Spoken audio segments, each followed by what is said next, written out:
Adjorke Josimukinabel, la présidente de l'ONG Tamae.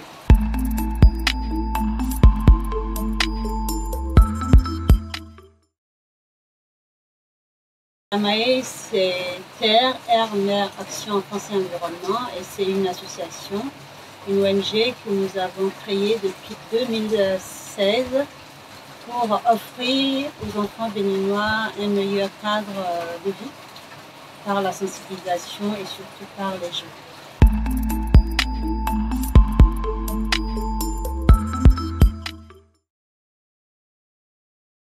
Cette idée est venue déjà dans un premier temps, c'était économique parce qu'il fallait créer des articles, les vendre et les bénéfices nous permettraient de faire nos activités.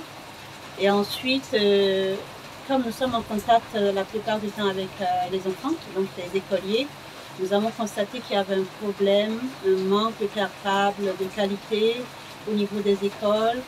Et c'est comme ça qu'on s'est dit, puisque nous créons déjà des articles recyclés, pourquoi est-ce que nous ne pas créer des cartables pour ces écoliers et surtout pour le développement d'un pays. L'éducation est la première pierre, c'est le socle principal. Et donc il fallait qu'on offre de meilleures conditions à nos enfants pour étudier.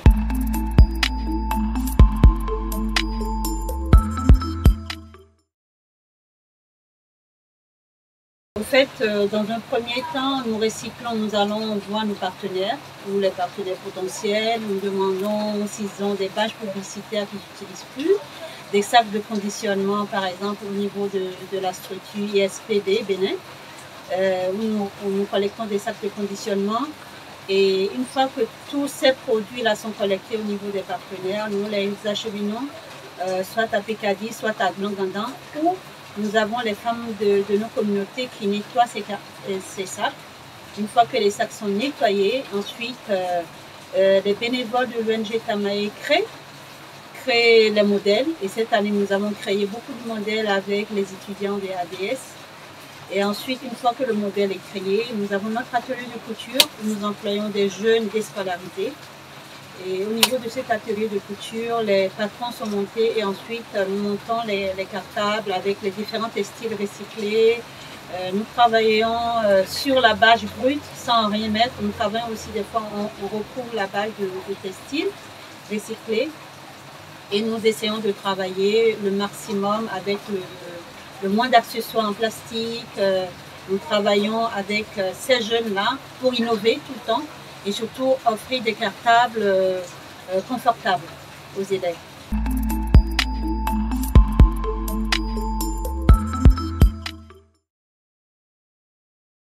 Ce que je dis souvent, c'est que c'est l'un des projets dont on est particulièrement fiers parce que c'est un projet, donc le premier point environnemental, ça nous permet de recycler énormément de déchets. Cette année, on a recyclé plus de 100 bâches publicitaires. C'est quand même des bâches qui sont censées aller à la déchetterie que nous avons récupérées. Ensuite, nous avons le volet économique, puisque nous créons de l'emploi. Les femmes qui nettoient la matière première sont payées. Les jeunes qui travaillent au niveau de nos ateliers sont payés. Et donc, ça crée de l'emploi pour les jeunes. Et ensuite, il y a ce côté social. Donc l'objectif, la plupart depuis 4 ans que nous distribuons des cartables, ce sont des cartables qui se distribuent gratuitement dans les écoles. Donc il y a des entreprises qui financent d'un côté des cartables et de l'autre nous allons dans des écoles où il y a le plus d'enfants qui ont besoin de ces cartables-là où nous distribuons.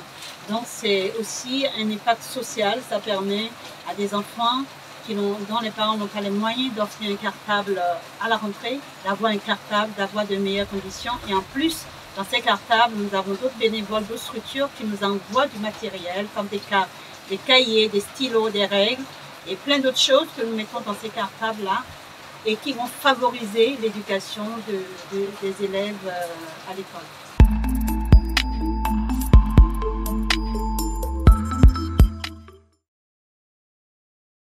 Les difficultés, la première difficulté que nous rencontrons, c'est au niveau des équipes. Nous avons une petite équipe, on aimerait bien qu'elle s'agrandisse.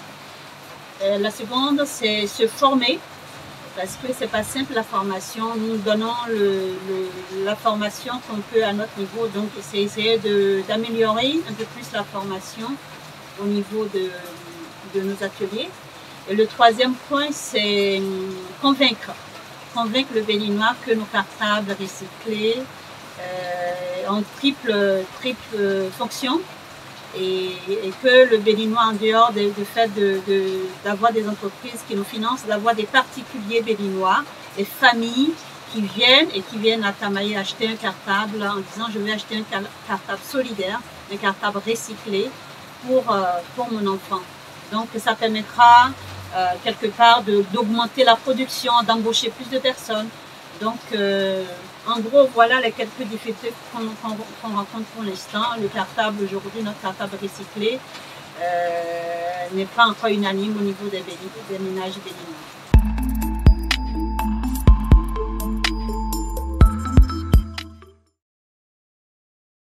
Oui, dans le cadre de ce projet, aujourd'hui on travaille avec les jeunes. L'étape qui suit, c'est de former des femmes, parce que nous avons beaucoup de femmes avec qui on travaille au niveau de nos communautés. C'est de former ces femmes-là à créer, donc en upcycling pour faire de nouveaux cartables, puisque notre objectif cette année, c'est de faire 2000 cartables.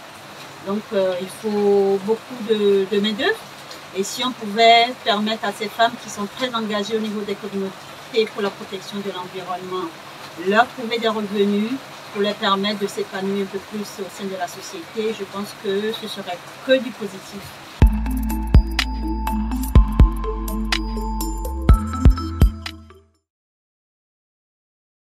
Le mot de fin, c'est de dire à la population béninoise et surtout à la jeunesse béninoise qu'on a le potentiel de créer énormément de choses, de créer de l'emploi dans le domaine de l'environnement, de permettre aux plus petits et aux aînés aussi de découvrir énormément de choses dans le domaine du développement durable au Bénin et qu'il faut qu'ils se lancent, qu'ils viennent nous voir et qu'on essaie de développer ce domaine dans lequel on est aujourd'hui où il y a un très grand champ de marge d'évolution. Parce que vous imaginez un peu tous les jeunes, tous les élèves qui ont besoin de cartables au Bénin. Donc on aimerait vraiment agrandir l'équipe et on demande aux jeunes de se lancer, que ce soit avec Tamaï ou sans Tamaï, essayer de créer pour l'éducation au Bénin. Merci beaucoup.